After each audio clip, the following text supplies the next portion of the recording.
Olá, tudo bem com vocês? Vamos à gravação de mais um vídeo aqui e hoje eu vou trabalhar com esta função aqui do Power BI, Dates in Period. Qual que é o objetivo? Hoje uma aluna veio me questionar num grupo, né, que eu tenho com os meus ex-alunos e logicamente sobre um acumulado trimestral e um problema que ela estava tendo no uso e na função. Então aqui, qual que é a ideia do Dates in Period? Ele vai retornar uma tabela que contém uma coluna de datas com o início especificado e consulta até o número de intervalo de datas especificadas. A ideia então é ter justamente isso aqui, ó, o acumulado trimestral, o faturamento, e aqui eu posso fazer um controle conforme eu fiz aqui. Então vou começar uma nova aba. Só clareando um pouquinho, se você ainda não conhece o Power BI, está começando e quer ter o entendimento de como você pode trabalhar com ele, aqui no meu canal, que é o Marcos P. Furlan, tá? @Marcos P. Furlan, tem diversos vídeos relacionados a Power BI e também um mini curso de Power BI gratuito, com aproximadamente 3 horas, com direito a certificado e ao material ao final também em PDF. Aí fica ao critério de cada um querer aprender e se começar a usar a ferramenta de forma bem correta e assertiva. Além dos diversos vídeos que eu já trabalho aqui com tecnologias Adobe, né? E também tecnologias Microsoft. Então tem alguns vídeos relacionados de Power BI, tem bastante coisinha aqui. Mas vamos ao que interessa. A ideia aqui então é o seguinte. Bom, primeiro de tudo vamos entender como que é esse meu modelo. Eu tenho aqui o relacionamento das minhas tabelas, tá? Eu tenho uma tabela de medidas, eu tenho algumas tabelas auxiliares, que esse exemplo aqui eu uso para as minhas aulas, e praticamente eu dividi aqui em duas tabelas principais. Uma tabela de vendas, certo? E uma tabela de data, que é a minha de calendário. Sendo que a minha tabela calendário foi feito com a função calendário, tá? Com a função calendar, para que ele pegue todas as datas máximas de venda e de data, ok? Então ela foi feita através dessa primeira função e depois cada elemento foi sendo colocado assim. Sobre tabelas calendários, eu tenho um vídeo no canal, eu vou deixar aqui no card, tá? Eu vou deixar depois anotado ali certinho para vocês o link, que vai justamente apresentar 5 formas de fazer uma tabela calendário. E a minha tabela de vendas, tá? Então eu tenho aqui o nome nota fiscal, data, vendedor, gerente, matriz, é um tabelão mesmo, matriz, comissão e assim vai até valor da comissão. Para auxiliar aqui, então, eu tenho uma medida chamada faturamento. Essa medida nada mais é do que a soma da tabela de vendas do total. Então, eu tenho na minha tabela de vendas o campo total. Então, automaticamente, ele já vai, quando eu usar essa minha medida, ele faz isso aqui para mim. Ok? Partindo disso, então, vamos voltar aqui. Eu vou colocar um cartão, para a gente ter a ideia do total de vendas, certo? E vou trazer o faturamento para dentro dele. Então já está ali, ele trouxe para mim já especificado o valor total. Isso pode ser configurado pela formatação do visual. No valor do balão, eu vou colocar ali ó, nenhum, tá? E com 2 casas decimais. Pronto. Esse é o meu faturamento total. Para facilitar também, eu vou criar uma tabela aqui embaixo, tá? Aonde eu vou colocar, então, por produto. Então, são esses os produtos que eu estou trabalhando. Vou colocar também a minha medida de faturamento. Então, ele já tem ali um valor total, só que eu quero isso aqui por data. Eu não vou pegar da data que eu tenho aqui, senão ele vai ficar muito repetitivo. Certo? Na minha tabela de vendas eu tenho aqui uma de data. Eu vou pegar da minha tabela calendário, vou colocar a data antes. Ele vai fazer toda a hierarquia de data, ano, trimestre, mês e dia. Eu não quero isso, eu quero a data exata. Então eu venho nesta flechinha aqui e coloco o que eu quero como data. Pronto, agora eu tenho todas as datas ali. E olha que os valores estão batendo. Beleza, tem o produto, vai repetir logicamente, certo? Vamos só aumentar a largura dessa coluna aqui. Podemos aumentar um pouco o tamanho aqui também da tabela, afinal de contas eu tenho aqui, ele está em tamanho 12. Vamos mexer por aqui para ganhar um pouquinho de tempo.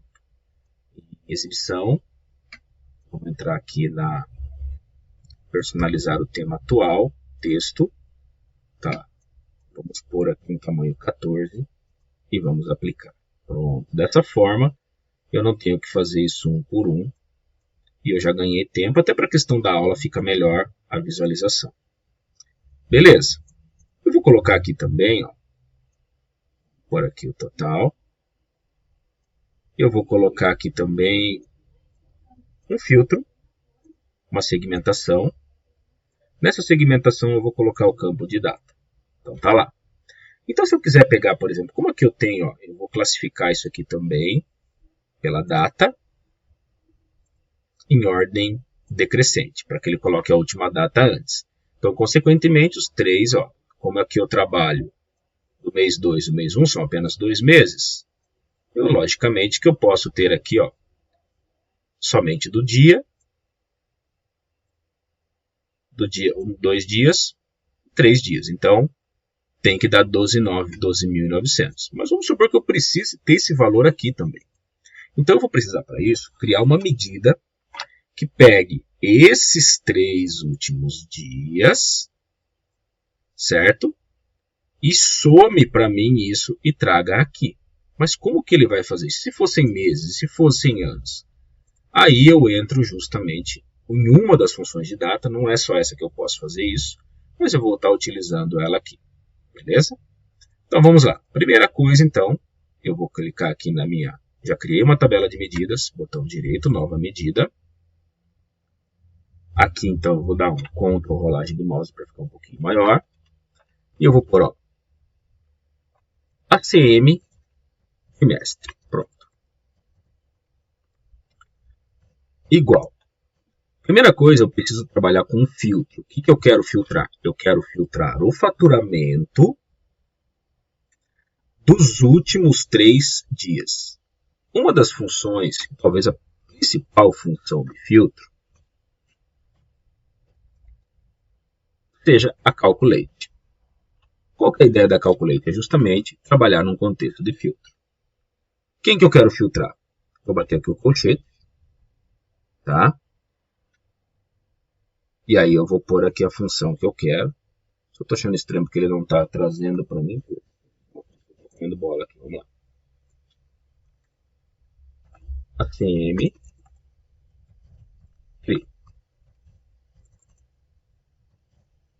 igual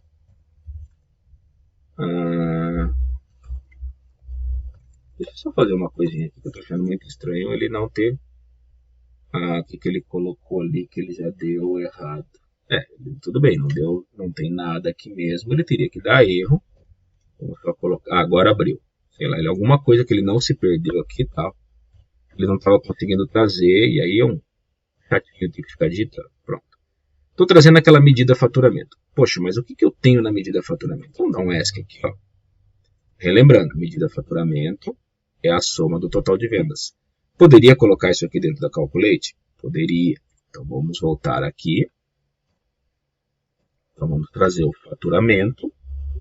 Esse é o meu primeiro argumento, certo? É a minha expressão. Qual que é o primeiro filtro que eu quero? Vou dar um Shift Enter para quebrar aqui. Tá? Um Tab só para ele vir para cá, para fazer a indentação ali. É legal de fazer essa indentação se vocês estiverem usando o Bravo BI, tá? Tem um vídeo do Bravo BI aqui também no meu canal. Beleza, o que eu quero agora? Qual que é o segundo argumento? É justamente qual que é o primeiro filtro. Quem que eu quero filtrar? Uma data. Qual data? Dos 3 últimos dias. Então, eu vou usar um dates period, que pede uma tabela de data. Então, é a minha de calendário, que está só como calendário, né? No campo data, que é o campo que traz a data completa. Eu não preciso desse parâmetro, vírgula. Qual que é a data inicial? A data inicial que eu quero é a maior data que existe. Então, seria poderia colocar ali 28/2/2020. Poderia usar uma função date aqui para isso. Mas eu quero só a última, e essa última pode ser modificada conforme eu estiver trabalhando. Então eu trabalho com a função max. A função max ela só pede para mim o que? Uma coluna. Qual a coluna que eu quero? Da minha calendário, também a data. Então eu estou buscando o maior valor de calendário data. Fechei aqui. Ele vai voltar para o dates in period, vírgula. Número de intervalos. Como eu já estou no máximo, então eu tenho que trabalhar sempre do último para agora. Eu vou querer os últimos 3 dias, então menos 3. Vírgula. Qual que é o intervalo? Por dia, por mês, por trimestre ou por ano. Eu quero por dia. Fecho parênteses do dates in period. Fecho parênteses aqui do meu calendário max. Enter. Olha lá, finalizou. O que eu faço aqui? Eu vou até copiar esse cartão. Ctrl C, Ctrl V. Vou jogar ele aqui e vou trocar a medida. Olha lá, 12.900. Não era justamente isso que eu tinha conseguido aqui? 12.900 nos últimos 3 dias. Então é dessa forma que eu consigo fazer um acumulado. Tá? Aqui acumulado ficou um nome meio errado, né? Acumulado 3 dias fica melhor. Pronto. Certo? Mesmo para explicação aqui. Então, esse é o cuidado que eu preciso ter aqui, tá? Justamente para que ele consiga trabalhar ali. O que ele deu de erro ali agora? Não, acho que era só isso, tá? O que eu tinha comentado aqui com vocês, do Bravo BI, só para finalizar aqui, ó, eu vou jogar isso aqui lá para cima, só para a gente ver e trabalhar em sequência, tá vendo?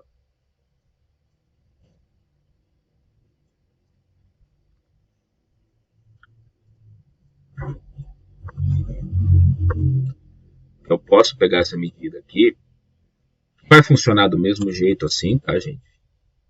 Ele não vai estar errado nem nada. Mas se eu tenho aqui ó, nas ferramentas externas, a ferramenta Bravo, que ela é gratuita, tá? Acho que tem um vídeo no canal sobre isso. Eu deixo daí também lá no final, tá? Que eu tenho aqui, ó, formatar DAX, ó. E aí eu posso chamar aqui as minhas medidas para poder trabalhar isso, tá? Na realidade eu tenho que definir qual que é o modelo aqui que eu quero. Ele já tem aqui uma validação. E daí aqui eu tenho no meu formatar aqui, ó, ACM 3 dias. Eu posso selecionar ou não aqui, ó. E eu posso dar um pré-visualizar aqui, ele vai analisar. E ó, ele quebra aqui para mim, ó. Ele já fez o processo inteiro, sem eu ter que ficar eu me quebrando tanto. Quando você tem um modelo que você está fazendo ali na hora, é mais fácil fazer que nem eu estava fazendo, e adequando ali, pronto. Agora se você já tem um modelo antigo e tudo mais, aí acho que é viável utilizar essa ferramenta. Mas não é o objetivo da aula, não vamos nos alongar muito. E tá aí, tá? Nenhuma dificuldade. Ah, poderia colocar isso num gráfico? Claro que sim, ó. Ctrl C, Ctrl V, certo? Ah, vamos puxar para cá. Então, posso puxar aqui, ó. Vamos colocar, por exemplo, isso aqui num gráfico de colunas, tá? Agora a gente vai ter que mudar um pouquinho ele aqui. Vamos supor, ó, eixo data, faturamento e produto. Então, eu poderia tirar o faturamento daqui, né? E aí eu tenho que trabalhar no eixo, por exemplo, eu quero só produto. Então, eu vou tirar aqui, vou pôr o produto no eixo Y. E eu vou trazer o acumulado no eixo X. E aí ele me trouxe qual foi o acumulado de cada produto desse nos últimos 3 dias. Certo? Então, eu consigo ter aqui agora justamente, e no final ele vai me trazer o valor total. Tá? Então, eu consigo tranquilamente brincar com essa situação. Beleza, gente? Por esta aulinha é isto, e até a próxima.